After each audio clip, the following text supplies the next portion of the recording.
Takut dirudal Putin, Jerman urung bantu kirimkan senjata ke Ukraina.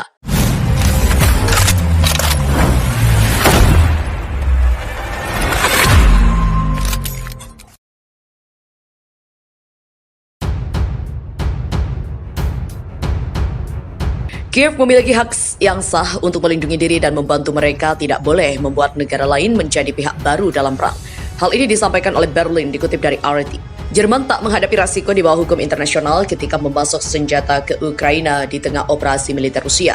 Menteri Kehakiman Jerman Marco Buschmann mengatakan kepada Die Welt pada hari Sabtu, Ukraina sedang berperang dalam perang defensif. Klaim menteri menambahkan bahwa ia memiliki hak untuk melawan di bawah piagam PBB. Fakta ini menurut Buschmann memungkinkan negara lain untuk mengirimkan senjata tanpa takut dianggap sebagai pihak yang berkonflik. Ketika Ukraina menggunakan haknya yang sah untuk membela diri mendukung dengan pengiriman senjata, tak dapat membuat suatu negara menjadi pihak yang berperang, kata Buschmann. Negara-negara barat juga telah memasok senjata ke Kiev sejak dimulainya serangan Rusia di Ukraina pada akhir Februari. Pengiriman sebagian besar terdiri dari senjata ringan, rudal anti-tank, dan juga anti-pesawat portable, serta amunisi dan juga bahan bakar. Namun beberapa negara juga mengirimkan senjata yang lebih berat.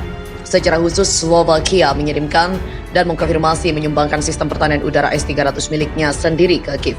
Ukraina juga telah berulang kali menuntut agar mitra baratnya menyediakan alat berat seperti tank dan juga pesawat.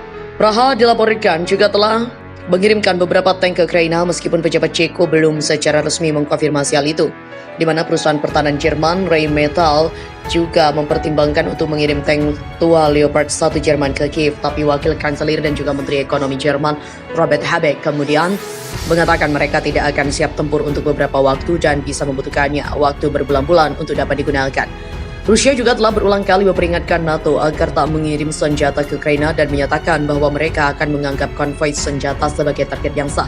Di awal pekan ini, Wakil Menteri Luar Negeri Sergei Ryabkov memperingatkan bahwa pasukan Rusia akan secara khusus melihat angkutan Amerika yang membawa senjata melintasi wilayah Ukraina seperti itu, di mana pejabat Amerika bocorkan dampak mengerikan perang Rusia-Ukraina yang disebut bisa makin dahsyat. Di sisi lain, Rusia minggu ini secara resmi juga mengajukan protes terhadap transfer AS dari serangkaian senjata baru ke Ukraina, termasuk senjata berat, memperingatkan konsekuensi yang tak terduga jika operasi dukungan ini berlanjut. Hal ini diungkapkan oleh dua pejabat AS yang tidak disebutkan namanya mengatakan kepada CNN. Kementerian Luar Negeri Rusia mengirim catatan minggu ini ketika AS mengumumkan paket bantuan militer baru senilai $800 juta AS untuk Ukraina. Senjata yang akan dikirimkan ke Ukraina oleh AS dalam beberapa hari ke depan termasuk 11 helikopter Mi-17, 18 howitzer 155 mm dan 300 drone bunuh diri Switchblade di antara amunisi dan juga senjata lainnya. Sebuah sumber yang memiliki akses ke catatan itu mengatakan kepada CNN bahwa keberatan Rusia diharapkan. Pejabat itu yang berbicara dengan syarat anonim mengatakan Rusia dapat bertindak lebih agresif dengan senjata yang didukung AS untuk Ukraina. Menurut pejabat yang tak disebutkan namanya, tanggapan Rusia membuktikan bahwa senjata AS yang ditransfer ke Ukraina juga telah berhasil. Dalam hal ini, membuat Rusia semakin mengungkapkan keprihatinan tentang senjata berat seperti howitzer. Rusia tak perlu mengirim senjata jika kegiatan bantuan militer AS tak menimbulkan ancaman di medan perang bagi pasukan Rusia. Menurut CNN, pengiriman senjata pertama dalam paket dukungan $800 juta AS akan tiba di Ukraina pada 16 April kemarin. AS mengirimkan senjata ke perbatasan dan juga pasukan Ukraina langsung menerimanya. Ini adalah pertama kali yang kami memasuk Ukraina dengan howitzer 155 mm dan sejumlah besar peluru yang menyertainya, konsisten dengan cara mendatang di Ukraina Timur. Bom nuklir juga dibagikan di sisi lain pada pesawat tempur buatan AS. Bom nuklir juga akan dibagikan dengan sebagian besar sekutu blok di Eropa, NATO mengungkapkan. Mengutip Direktur Kebijakan Nuklir NATO, RT mengatakan pada 15 April bahwa NATO berencana memperbarui program berbagi nuklir AS dengan sebagian besar sekutunya di Eropa yang berencana membeli pesawat tempur F-35. Kami juga mempercepat proses modernisasi F-35 dan juga membawa pesawat tempur generasi ke-5 ke dalam latihan dan mencoba bersama Jessica Cox. Direktur Kebijakan Nuklir NATO mengatakan dalam diskusi online yang diselenggarakan oleh Center for International Deterrence. Pada akhir dekade, hampir semua sekutu juga akan dilengkapi dengan F-35. Berbagai nuklir adalah sebuah konsep dalam kebijakan pencegahan nuklir NATO yang melibatkan negara-negara anggota non-senjata nuklir untuk dapat menggunakan senjata nuklir blok itu. Negara-negara yang berpartisipasi dalam rencana berbagi nuklir diharuskan memiliki kebijakan bersama dengan NATO tentang senjata nuklir, terutama untuk memiliki pesawat yang mampu membawa senjata nuklir di wilayah mereka, menurut Russia Today. Bulan lalu, Jerman juga mengumumkan akan mengganti pesawat tempur seri Tornado dengan F-35. Jerman berjanji untuk membeli hampir 40 lebih F-35 dari AS dan mengatakan rencana berbagi nuklir adalah alasan keputusan ini.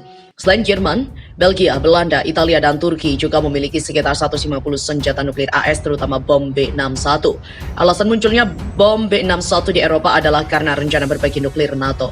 Pada awal Februari, Finlandia, negara yang berniat bergabung dengan NATO, juga mengumumkan pembelian 60 F-35 dari AS. Menurut Jessica Cox, sekutu NATO yang memiliki F-35 seperti Polandia, Denmark, dan juga Norwegia mungkin diminta oleh blok militer ini untuk mendukung rencana berbagi nuklir di masa depan.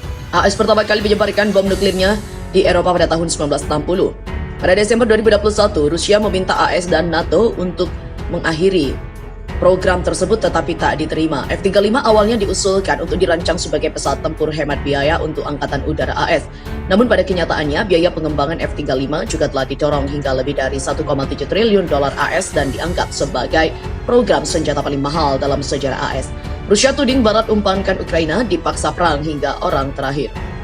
Wakil Duta Besar Rusia untuk Perserikatan Bangsa-Bangsa Dmitry Polyansky membuat pernyataan keras terhadap negara-negara Barat.